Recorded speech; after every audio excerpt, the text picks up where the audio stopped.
Baik, berikut video demo singkat terkait pengoperasian sistem Mulsera di awal. Jadi nanti di sini saya akan kasih tutorial atau demo cara penggunaan awal untuk sistem Mulsera. Untuk penggunaan sistem sendiri itu simple, jadi tidak banyak yang harus di setup. Yang pertama, kalau akun sudah diregistrasi, ini adalah back office-nya atau Ulsera Office. Jadi nanti ada dua sistem yang kita gunakan untuk mengoperasikan sistem Mulsera. Jadi yang pertama itu Ulsera Office. Ulsera Office tampilan seperti ini. Nah, ini adalah Ulsera Office. Ini bisa diakses dari website ataupun dari aplikasi. Linknya nanti akan saya kasih di deskripsi video. Kemudian di kedua ada Ulsera Post. Jadi di sini adalah aplikasi kasir. Jadi nanti di sini kasir proses transaksi penjualan. Kalau di sini saya buat kategorinya per jenis usaha ya. Jadi kita akan bahas di video ini terkait dengan usaha retail. Nah, di sini ada beberapa usaha retail. Contohnya seperti untuk bengkel, toko spare part, kemudian untuk apotek, toko sepatu, toko elektronik. Nah, ini kategorinya saya buat per jenis usaha. Nah, kalau nanti Bapak Ibu boleh disesuaikan. Kalau seumpamanya usahanya retail pet shop, maka nanti ini kategorinya ini untuk pengelompokan merek ataupun untuk pemisahan nanti kategori produk-produknya. Contohnya untuk pasir, kucing ataupun nanti untuk contohnya sampo kucing. Nah, nanti digunakan sebagai kategori. Oke, di sini juga ada usaha retail lain seperti toko emas. Nah, jadi contohnya seperti ini. Baik, kalau untuk proses transaksi sendiri ini gampang ya. Sebelum kita mulai untuk proses simulasi transaksinya, yang pertama dulu kita harus menginput data produk. Jadi data produk yang tertampil di sini adalah kita mulai input dari back office atau Ulsera Office. Jadi untuk proses penginputan data dan penggunaan di awal itu tidak banyak yang harus dilengkapi. Yang penting di sini akunnya sudah diregistrasi, sudah login ke akun, kemudian nanti Bapak Ibu boleh langsung ke menu produk dan inventory dan kemudian ke sub menu produk. Nah, di sini kita tambahkan untuk data produknya. Untuk nanti penggunaan sistem, kalau seumpamanya Bapak Ibu mungkin menggunakan HP untuk mengakses back office-nya boleh.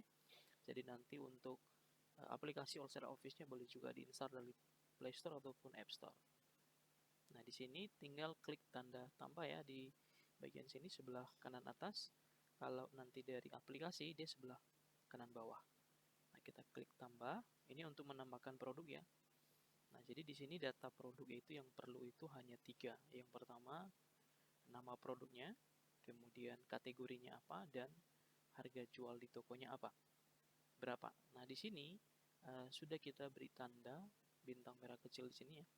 Jadi kolom ini nggak boleh dilewatkan, jadi wajib diisi. Sedangkan kolom yang lain itu boleh dilewatkan. Jadi di sini saya akan contohkan dulu untuk produk yang tidak ada varian, jadi produk tunggal. Kita isi contohnya di sini saya buat produk A ya. Jadi nanti boleh disesuaikan dengan nama produknya, kemudian kategori. Nah, kategorinya sendiri nanti Bapak Ibu boleh langsung ketik lengkap. Contohnya di sini saya buat kategori 1 ya. Kalau huruf boleh digunakan kapital, boleh menggunakan huruf kecil juga tidak masalah. Nah, di sini nanti diketik lengkap seperti ini, baru setelah diketik lengkap, diklik di bawah kolomnya untuk menyimpan. Nah, caranya seperti itu untuk menambahkan kategori, baru harga jualnya. Nah, di sini contohnya harga jualnya 20.000.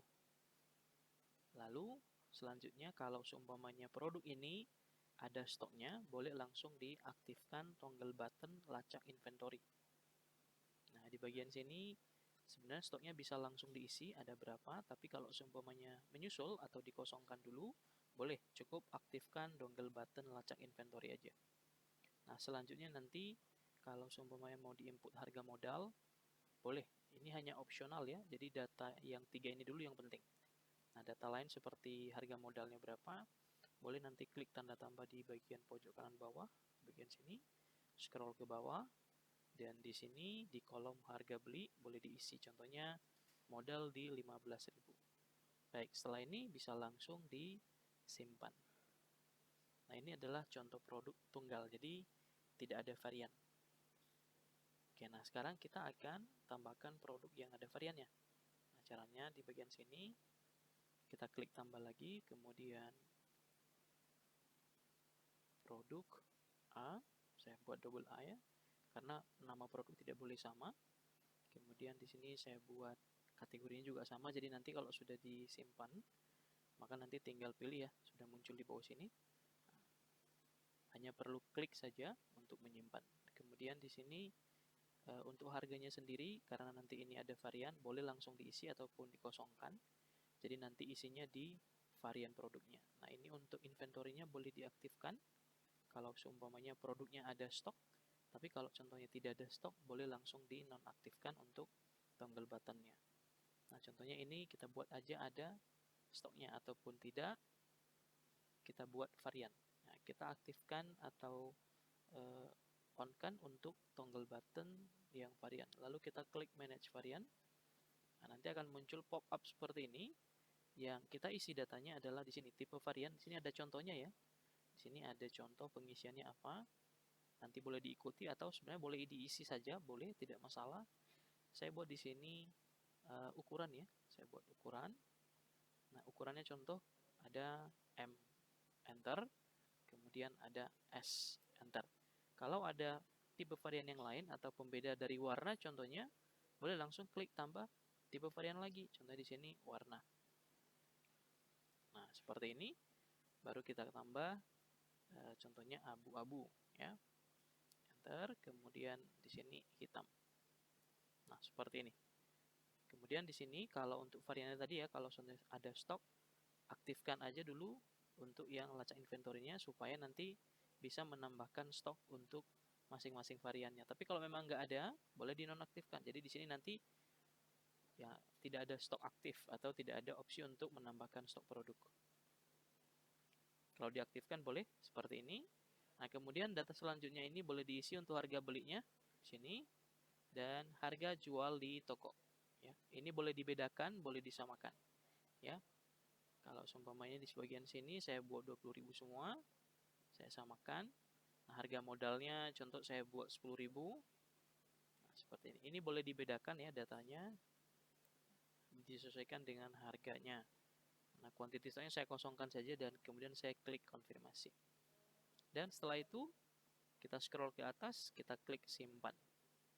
Nah, jadi dua produk yang sudah kita input, satu produk yang ada kategori dan satu produk yang tidak ada kategori.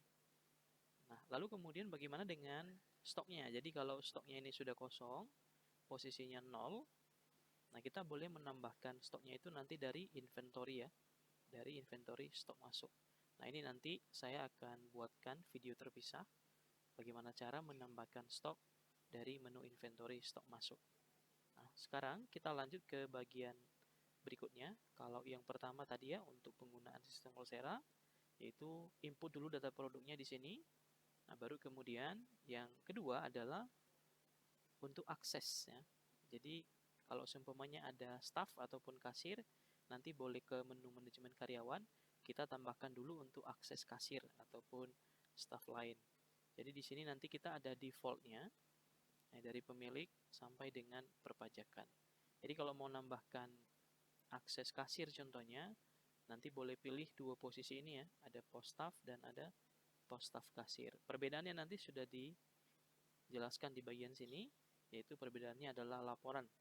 Ada laporan di pos nantinya, dan itu bukan laporan penjualan keseluruhan ya, itu hanya laporan harian penjualan saja.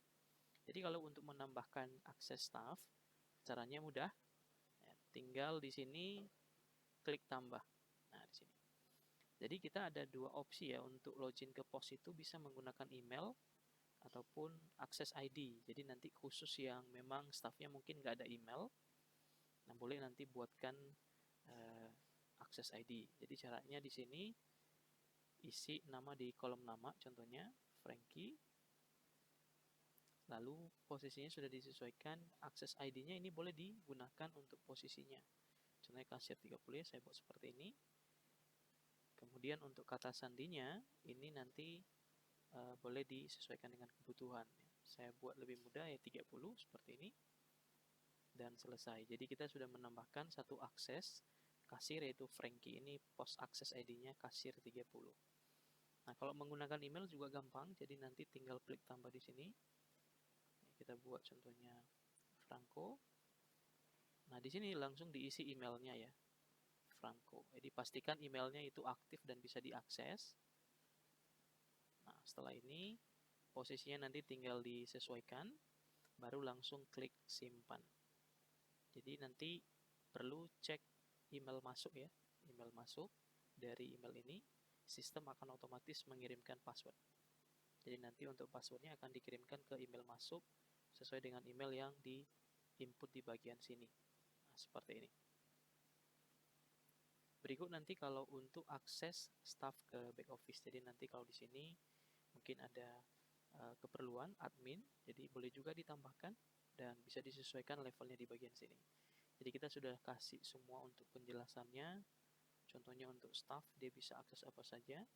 Kemudian kalau mau lihat detail, nanti boleh klik tambah. Nah, di bagian sini ada opsi untuk melihat penjelasan hak akses pengguna. Nah, jadi nanti dari sini boleh disesuaikan dengan kebutuhannya.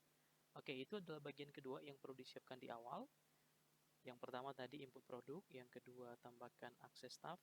Kemudian yang ketiga yaitu kita tentukan untuk penambahan penanda pembayaran. Jadi kalau pembayaran di pos itu yang tersedia cash, untuk cashlessnya seperti kris, nanti boleh ditambahkan di sini, atau mungkin debit, pembayaran menggunakan edisi, boleh nanti ditambahkan di menu point of sales di bagian pengaturan, kemudian ke pengaturan dan pembayaran. Nah, di sini cara mengisinya tinggal kita klik di bagian cara pembayaran. Nah, klik kartu debit ya, pilihnya kartu debit untuk cashless. Nah, baru di sini nanti untuk jenis pembayaran yang kita sediakan, contohnya edisi Danamon. Ya, Danamon. Nah, ini boleh di rename ya, jadi nanti boleh disesuaikan pembayaran apa aja yang disediakan, baru kita klik simpan. Jadi nanti ini akan tersedia di pos. Dan kemudian kalau untuk kris sendiri, kalau memang menggunakan kris eksternal dari Olsera, nah di sini nanti boleh langsung ditambahkan kris ya, penanda pembayaran kris. Tapi kalau nanti menggunakan yang dari Olsera boleh, tapi yang dari Olsera itu ada MDR-nya. Nanti boleh dilihat di bagian sini, digital payment. Tapi ini butuh proses pengajuan dulu, dan aktivasinya nanti maksimal 2 hari kerja.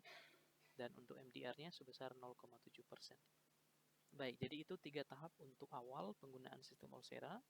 Input produk dulu, setelah input produk, kemudian masukkan untuk akses karyawan. Kalau ini nanti menyesuaikan ya, kalau ada staffnya, tambahkan untuk akses staff. Kemudian ketiga, tentukan metode pembayaran yang disediakan di toko. Nah, jika ini sudah selesai, bisa langsung kita gunakan POS-nya. Jadi kalau di sini nanti tinggal kita sinkron atau refresh. Cara refresh itu tarik layar ke bawah di bagian tengah sini ya, kalau menggunakan tab atau handphone. Nah, kalau menggunakan Windows, di bagian titik 3 sebelah kanan atas ini ada opsi untuk sinkron. Jadi kalau tab, tinggal tarik seperti ini ke bawah. Nah, itu artinya refresh. Nah, ini produk yang sudah kita tambahkan tadi. Nah, ini kategorinya. Nah, jadi kalau untuk proses transaksi itu mudah. Jadi di sini nanti kasir hanya perlu memilih produk yang dijual. Nah, saya contohkan untuk produk yang lainnya karena memang di sini status produknya masih 0. Contohnya kita ke toko kosmetik. Nah, di sini contohnya pelanggan mau beli produknya, tinggal langsung klik seperti ini. Jadi kalau dia beli 2, tinggal langsung beli 2. Oke, kemudian produk yang lain tinggal diklik dan ditambahkan saja. Nanti kalau contoh ini diubah, mungkin ini dikurangi, rupanya hanya beli 1, tinggal klik langsung di sini dan kemudian simpan. Dan selanjutnya tinggal kita proses bayar. Seperti ini. Nah, kita tentukan untuk metode pembayaran. Nah, ini nanti kita konfirmasi ke pelanggan bayar menggunakan apa. Contohnya ini cash. Ya, di sini ada opsi pengembalian uang. Nah, seumpamanya mungkin di sini tidak ada opsinya nominal yang sesuai. Nah, ini bisa langsung dihapus yang nominalnya. Contohnya dia bayar 250. Jadi nominal uang yang dibayarkan pelanggan langsung kita input di sini dan kita klik bayar. Jadi nanti sistem akan otomatis menghitung pengembalian uangnya sebesar 66.000. Nah, kemudian nanti di sini akan otomatis untuk cetak resi, atau nanti untuk stroke atau resinya bisa dikirimkan via email ataupun WhatsApp. Untuk kembali ke tampilan iOS, bisa langsung klik baru atau X di bagian sini. Jadi Kira-kira seperti itu cara awal penggunaan sistem kasir Oursera.